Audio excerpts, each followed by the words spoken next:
Welcome to Quick Rip. Big B here with you. Hope you're doing well out there, fight fans.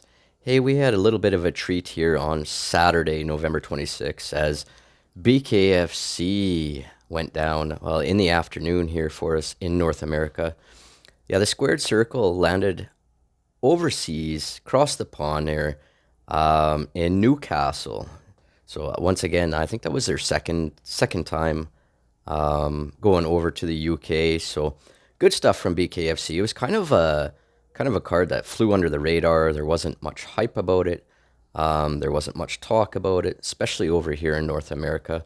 Rightfully so, I suppose, with the majority of the athletes and fighters being local, or however you want to put it, local UK fighters, fighters from a couple of different countries, rather than the traditional US fighters that most of us are aware or used to seeing. Overall, it was a good night, good afternoon, I suppose, afternoon of violence. Some really good knockouts, some tough decision wins. Basically, we saw it all. We saw a bloody massacre in the main event. We'll get more into that. The only problem I really had with BKFC UK or Newcastle, I'm not sure. Both of them are out there in hashtags, so I'm not sure what they're. I think BKFC UK was bare knuckles official hashtag that they were using. But regardless, really my only complaint was the venue seemed to be very small, which I'm okay with. An intimate fucking setting for fighting sometimes is a lot better than tens of thousands of fucking people getting rowdy around you. I didn't have a problem with the smaller venue, with the smaller crowd.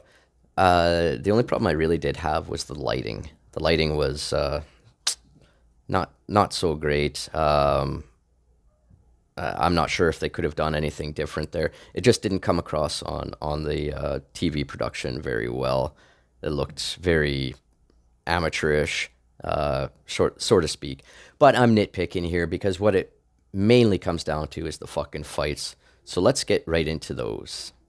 So opening up the main card at BKFC Newcastle, we had David Round versus Nathan Owens. It was a light heavyweight bout.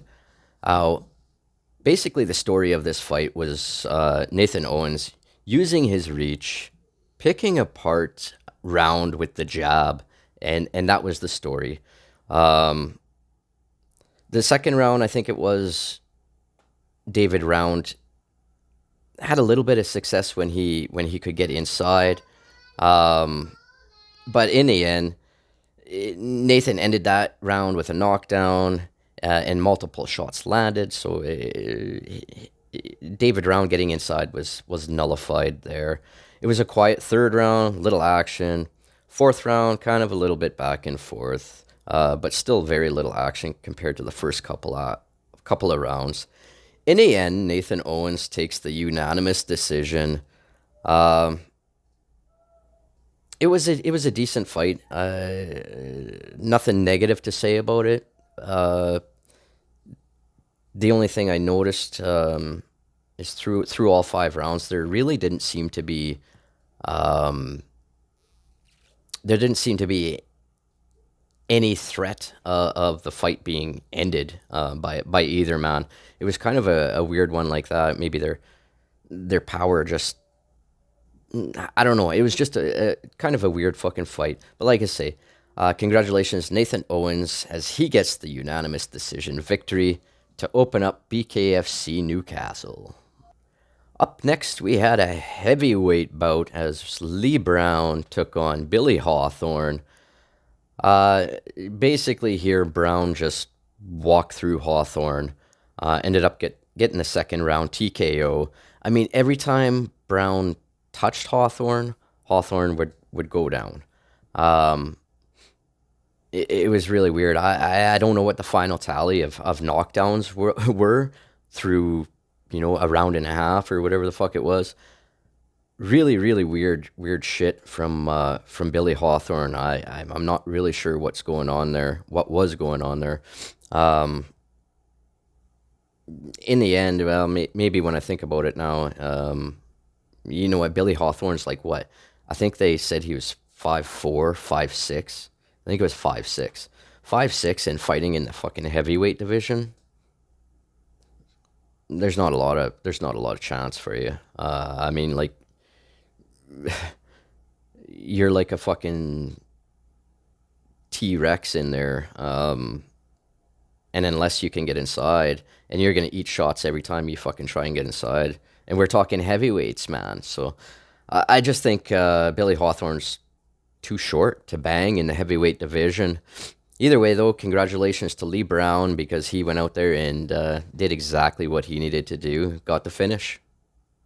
Then we saw Tom Scott versus John Ferguson as a cruiserweight scrap. You know what? The story here was Ferguson did a great job of being elusive and countering with big shots. And realistically, Ferguson only looked better as the fight went on. In the end, John Ferguson cruises to a unanimous decision. Good stuff there from Ferguson. He looked like an absolute fucking animal out there. It was crazy. It was crazy good. You know, in the first round, I thought Tom Scott was just gonna fucking be more technical and land his shots, but and Ferguson kind of reminded me of the brawler type, but in the end, Ferguson surprised me, probably surprised Tom Scott as well, as he just picked him apart, did a great fucking job, and you know what? I hope we see him again soon in that squared circle. After that, we had Will Cairns versus Liam Wilson, and this one was a little bit fucking nuts here.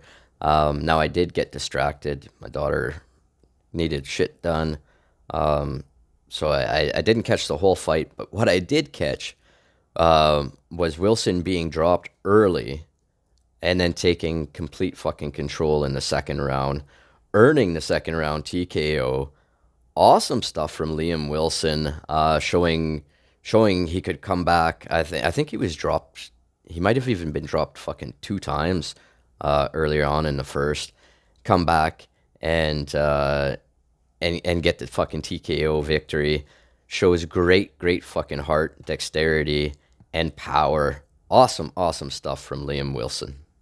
After that, we had the featured bout at BKFC Newcastle as Danny Christie took on Darren Godfrey, and you know what? This one was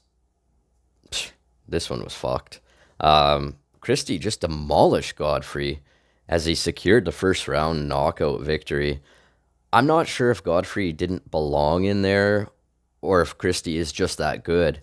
I mean, we really didn't see a lot of action. We didn't get to see what Danny Christie was really made of here. Maybe some of you out there know what he's made of already, but for a North American viewer, here I'm in Canada, I'm not familiar, wasn't familiar with Danny Christie. I am now, and I'm very fucking curious to see what's next for him and see if he can continue just marching through his opponents here. And with that, we already move on to the co-main event of the evening there in Newcastle. This was a UK Cruiserweight Championship scrap, which absolutely threw me for a loop. I'm not sure what the plan here is with BKFC, but I know they're hitting up UK, Thailand. It seems like they're kind of going for maybe a world thing, and each region's going to have their own champion, which isn't a bad idea. It's something that I thought about years ago, that I thought the UFC was possibly going to look at doing when they started introducing and emphasizing the countries that these fighters were fighting out of and everything like that. You think about that, if you're going to have like a Brazilian and Brazilian champion and Thailand champion, and then a big fucking Royal Rumble for the overall world champion. Not a bad fucking move here at all by BKFC. If that's what they're doing now, I can't confirm that 100%. That's just what I'm seeing, right? Because I had no idea that a UK cruiserweight belt was even on the line here for this card. We had Anthony Holmes taking on Darren Hendry. This one was, I'm just going to say it was boring. It was boring. The crowd was almost silent through fucking 3 rounds, because we had basically 3 rounds of patty cake behavior. Then bam, fucking Holmes blasts Hendry, and that's it. Makes him quit. They didn't confirm, but Hendry was leaking fucking blood, and thinking something was definitely fucking broken, whether it was just his nose or more. It was a good shot. Made him quit. It was a boring fight with an excellent fucking finish, as Anthony Holmes becomes the inaugural UK Cruiserweight champion. I don't know. I don't know what they're gonna do there. If he's gonna defend his UK belt, or if he's gonna move on and fight for the overall belt. I have no fucking clue. Your guess is as good as mine. Hey, if you do know something there, let me know down in the comments. While you're there, be sure to give me a thumbs up. Subscribe, stay up to date here. BKFC, UFC, everything here at Bowls, Beers, and Brawls. So like I say, boring fight, exciting finish. Anthony Holmes, UK Cruiserweight Champion. What's next? What's next? Well, what was next was the main event of the evening. Heavyweight scrap. Mick Terrell versus Steve Banks. Oh, man. This one looked like a scene straight out of a fucking horror movie. Banks got busted up early. Blood was literally fucking everywhere. I mean, he looked like a victim in a horror movie, or some fresh walking fucking zombie. It was just fucked. Mick Terrell just pieced the shit out of Steve Banks here. Ends up, I believe it was end of the second round. Doctor stoppage. Doctor says, no, we can't let this go on. Rightfully so. It was getting fucking bad. It was getting bad. So congratulations to Mick Terrell, because that was apparently, supposedly, that victory earns him a shot at the heavyweight strap, which I believe is who, Arnold Adams. So that sets up an amazing fucking scrap for the heavyweight championship at BKFC there. And that was it. There was no post-fight interview or anything with Mick. I'm not sure what was really going on there. Like I say, it was a very small show. I don't even think Feldman was there. I'm not sure what was up with that, if he just couldn't make it, had prior obligations, or what. No idea. He wasn't really even mentioned. Knucklemania 3 was mentioned, but it was just kind of a teaser saying that, yeah, it's coming and it's going to be big. No fight announcements, nothing big being announced there at BKFC Newcastle. Other than that, it was a decent afternoon of violence. What we signed up for, right? Anyway, that's it. That was BKFC UK, BKFC Newcastle, BKFC Saturday afternoon, whatever you want to fucking hashtag that shit. That's how it went down. Anyway, thanks for joining me, rambling about BKFC. Till next time, everybody, take care and peace. I think the truth from below.